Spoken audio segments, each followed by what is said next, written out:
But somehow patients always forget to brush on the morning of the surgery. So when we have to intubate them, because we have to go in close proximity to their airway, the stench that usually hits us is crazy. Hi guys, and today we have a very special guest, Dr. Arjun Talapatra, an MD in anesthesiology from KMC Manipal. Thank you for joining. The pleasure is all mine. Thank you for letting me be a part of your channel. And today we will talk about Dr. Arjun's experiences during MD in anesthesiology. So firstly, like every single aspirant would love to know that how many hours do these anesthesiologists work on an average in India? Again, very difficult question to answer. Depends on the kind of setup in which you're working, depends on whether you're working in a teaching hospital, whether you're working in a corporate setup, whether you're doing freelancing, things like that. Depends on the specifications and requirements of the hospital where you're working. On an average, again, there may be wide variations. I would say you go to work at 8 or 9 in the morning, and if you do not have emergency duty that day, you will be relieved from your work. If you're working in a teaching hospital, by 4 or 5. That is on an average. If you're working in a corporate setup, they have very grueling work hours. You might even have to work for more than 12 hours a day. And of course, what you do in your freelancing or your time beyond that is up to you. But that is on an average, the amount of work you have to put in the hospital for an anesthetist. Again, might vary. Okay. And like as you know that during your grads you hardly get much clinical exposure. But during your masters, like how does this clinical exposure increase from the first year to the third year? Right. So when you initially join, as I've said in a previous video, you will have no idea about what's going on. You will be completely clueless the first couple of days. And, only once you're into, let's say, your second or third month, will you start picking up what really is happening. Will you be able to actually contribute to what is going on the other side of the screen. So first year, by the end of first year, usually postgraduates are able to manage simple cases on their own because the learning curve is less steep initially when compared to streams like orthopedics or general surgery. So you will pick up things faster and you will be able to do cases independently faster than your surgical contemporaries. So first year essentially is following orders, at least the beginning of first year. As you move towards the end of first year, you will start making decisions on your own. Second year is more of supervising.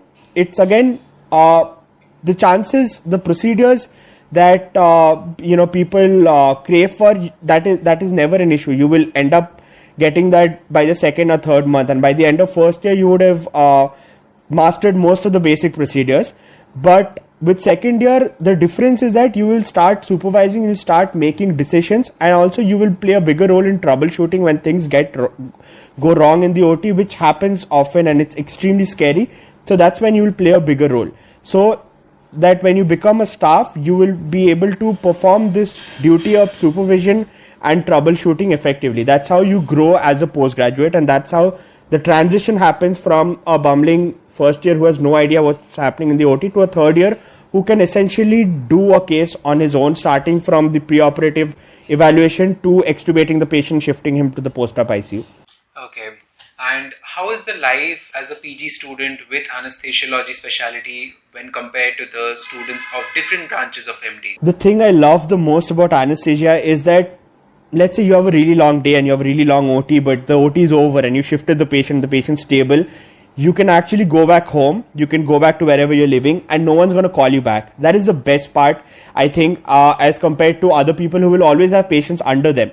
So the patients can go sick or bad anytime. So you will constantly be on your phone. You can never sleep with your phone on silent. That's the best part about, for me at least, for PG in anesthesia. Your work life will be better when compared to other streams. You will get, for instance, mostly you will never have to work in an empty stomach. You will get breaks.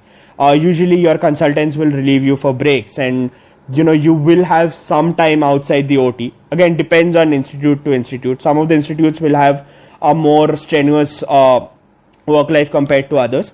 But usually compared to at least the surgeons and medicine people and OBG people, you will have a more balanced PG life, and you will get the time to study more, A, and also B, do things that you love a little bit more than the other specialities. And what irritates you the most about patients being an anesthesiologist? So, you know that we normally ask patients to fast on the morning of their surgery. But the saddest part is patients don't realize that we never ask them not to brush. But somehow patients always forget to brush on the morning of the surgery.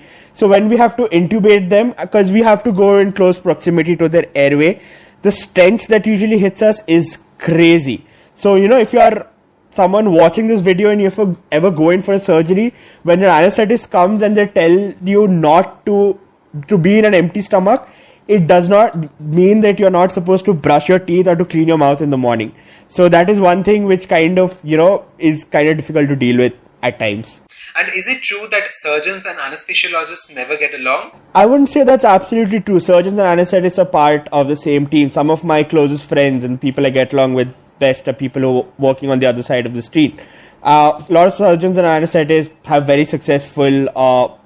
form very successful partnerships. A lot of them end up making families together. So, this is a misconception that surgeons and anesthetists are always bickering. Yes, we do have our differences, but at the end of the day, we have a common goal, which is to make sure that, we can give the best possible care to the patient. So all these disagreements that happen, at the end of the day, I think most surgeons and anesthetists realize that our goals align. So at least in my training, I've never received any kind of disrespect or things like that from my surgical colleagues. I've always gotten the respect I deserve, and we always try to give them back the respect that they deserve, because we are a partnership and we are incomplete without each other. As cliched as that might sound, our jobs are absolutely incomplete without us. If surgeons don't operate, we have no one to give anesthesia to, and if we don't give anesthesia to patients, the surgeons can't operate. So that's how we're always dependent on each other. And I think that's a very symbiotic relationship. Okay, and what do you have to say about that? Are the toppers best at practice or treatment? What do you want to comment about this line? So there's this perception that people who top usually do not end up being good clinicians. I would say, at least this is my personal opinion, that this is not true. Yes, there can be exceptions, but usually people who do well in their MBBS are the people who end up getting good PG seats and are the people who end up becoming fantastic doctors in the future. The reason for this, I believe, is not because they know more than other people during their MBBS. I feel it's because their basics are stronger and they get used to working harder. So during PG, the hardest part is transitioning from studying 3 to 4 hours a day to working 8 to 10 hours a day and then having to study 3 to 4 hours a day. So that transition is very difficult for people who just don't study enough or don't work hard enough during the UG. So people who already put in a lot of effort during their undergraduation, I feel that transition becomes more smooth for them, and they usually end up becoming better academicians and often better clinicians. So, if you think that it's cool to not study during your UG and that you'll somehow crack PG and then you'll develop clinical skills magically and you will end up becoming the best doctor, could happen. I'm not saying that it won't happen. Has happened to a lot of people. Probably won't happen. Chances of it happening are less. Okay. And lastly, I would want to know that what do you enjoy the most about being an anesthesiologist? The thing I enjoy the most is, for me personally, it's pain management. So when a patient wakes up from surgery and your analgesia has been adequate, often they'll ask you if the surgery was done, and that for me is the most beautiful thing. When you tackle pain effectively, pain is completely, not always but usually almost completely preventable. And you have so many drugs, so many equipment, so many procedures nowadays to manage it. So, it's our job as anesthetists to make sure we make the patient as pain-free as possible. So that gives me a lot of satisfaction when some patient has had their abdomen chopped open and they're lying in the post-op and you've put an epidural in and you go and ask them and they're really comfortable, they're ready to walk home. So that for me is the most satisfying thing personally. Okay, so I'll cut this video till here. Thank you guys for hearing out this session, and it was a wonderful one again. And let's move on to the next video. Thank you, Dr. Arjun. Thank you, Shivam. Thank you. Pleasure's all mine.